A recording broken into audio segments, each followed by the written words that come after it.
ভোকাবুলারিতে দুর্বলতার কারণে synonym antonym, spoken English কিংবা ফ্রি হ্যান্ড রাইটিং আমরা সবাই প্রবলেম ফেস করি। এই সিরিজে আমরা স্টোরি এবং আর্টিকেলের মাধ্যমে সবচেয়ে কার্যকর পদ্ধতিতে ভোকাবুলারি শিখবো ইনশাআল্লাহ। আজকে আমাদের দ্বিতীয় পর্ব, এবং দ্বিতীয় পর্বে আমরা মাস্টার বইয়ের যে 11 নম্বর যে ভোকাবুলারি আছে, 11 নম্বর যেই প্রশ্ন আছে, এইখান থেকে আমরা 20 নম্বর পর্যন্ত 10টা ওয়ার্ড আজকে স্টোরির মাধ্যমে আমরা ক্লিয়ার করব। তো খেয়াল করি এখানে যে ওয়ার্ডগুলো আছে, 1 নম্বর ওয়ার্ড হচ্ছে সুদিং। আমরা কিন্তু এখান থেকে ওয়ার্ড মিনিং শিখতেছি না, আমরা স্টোরির মাধ্যমে অটোমেটিক্যালি ওয়ার্ড মিনিং আমাদের মুখস্থ হয়ে যাবে, এক্সট্রা কোনো এফোর্ট ইনশাল্লাহ দিতে হবে না, শুধু ক্লাসটা শেষ পর্যন্ত দেখবেন।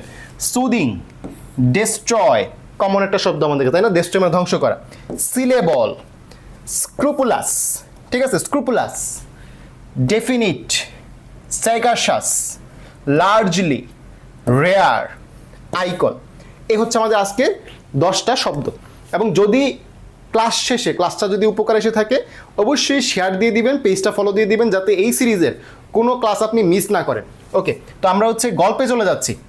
গল্প নাম্বার 2 আমাদের গ্রামের বটতলা। ওকে, কি আছে আমাদের গল্পে? গ্রামে একজন স্যাগাশাস বা বিজ্ঞ বৃদ্ধ বাস করতেন। তাহলে আমাদের স্যাগাশাস মানে কি? বিজ্ঞ, ঠিক আছে? তাহলে বিজ্ঞ কে বাস করতেন? বৃদ্ধ বাস করতেন। ওকে, যাকে সবাই শ্রদ্ধা করত, অনার করত। তিনি ছিলেন গ্রামের সবার কাছে একজন আইকন, ঠিক আছে? আমরা বলি না আইডল, আদর্শ, এরকম আইকন, ঠিক আছে? আইকন মানে প্রতীক। ওকে, একদিন গ্রামের কিছু মানুষ একটি পুরনো বটগাছ ডেস্ট্রয় বা ধ্বংস করার সিদ্ধান্ত নিল। বৃদ্ধ সেখানে গিয়ে তাদের বুঝালেন যে এই গাছটি গ্রামের পরিবেশের জন্য লার্জলি বা ব্যাপকভাবে গুরুত্বপূর্ণ। ওকে, তিনি কিছুক্ষণ কথা বললেন এবং প্রতিটা সিলেবল বা শব্দাংশ খুব ভেবে শুনে উচ্চারণ করলেন। মানে উনি যা কিছু বললেন, ওনার মুখ থেকে যতগুলো সিলেবল বের হয়েছে সবগুলো উনি খুবই চিন্তা করে সবাইকে যেন বোঝানো যায় এভাবে বললেন, কারণ উনি একজন বিজ্ঞ ব্যক্তি ছিলেন। ওকে, তার সুদিং বা শান্ত করার মতো কথাগুলো সবার মন জয় করে নিল। গাছটি বাঁচানোর জন্য তাদের একটি ডেফিনিট বা সুনির্দিষ্ট পরিকল্পনা বা প্ল্যান দরকার ছিল। বৃদ্ধ সবসময় তার কাজকর্মে স্ক্রুপুলাস বা অত্যন্ত সতর্ক থাকতেন। গ্রামের মানুষ বুঝতে পারল এরকম শতবর্ষী গাছ রক্ষা করা প্রয়োজন, কারণ এগুলো বেশ রেয়ার বা দুর্লভ। ঠিক আছে, এ হচ্ছে আমাদের স্টোরি। এই স্টোরির যে শব্দগুলো আমরা কিন্তু আলাদা করে এইখানে আলাদা করে একদম স্পেলিং এবং উচ্চারণ একদম আলাদা করে কিন্তু উচ্চারণ এবং ওয়ার্ড মিনিং সহ লিখে নিয়ে আসছি। তো 1 নম্বর আমাদের কি? সুদিং। সুদিং মানে কি?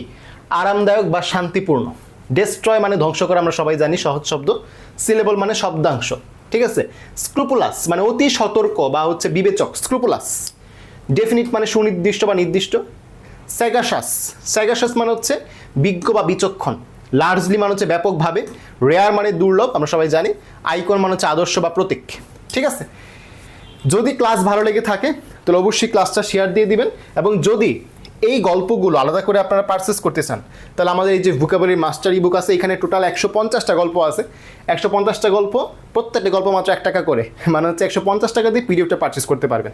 অথবা আপনারা যদি মাস্টার বই পুরোপুরি শেষ করতে চান, মাস্টার বই শেষ করার মিশনে যদি ভর্তি হন মাত্র 550 টাকাতে, তাহলে এখানে কিন্তু এই পিডিএফটা একদম ফ্রিতে পাবেন। মানে 550 টাকার মধ্যেই কিন্তু 150 টাকার পিডিএফ আপনারা ফ্রিতে পেয়ে যাচ্ছেন, ঠিক আছে? তো এই হচ্ছে আমাদের আজকের ক্লাস। আমরা পরবর্তী ক্লাসে ইনশাল্লাহ পর্ব 3-এ 21 থেকে 30 পর্যন্ত যে শব্দগুলো আছে সেগুলো গল্পের মাধ্যমে শিখবো ইনশাল্লাহ। আসসালামু আলাইকুম।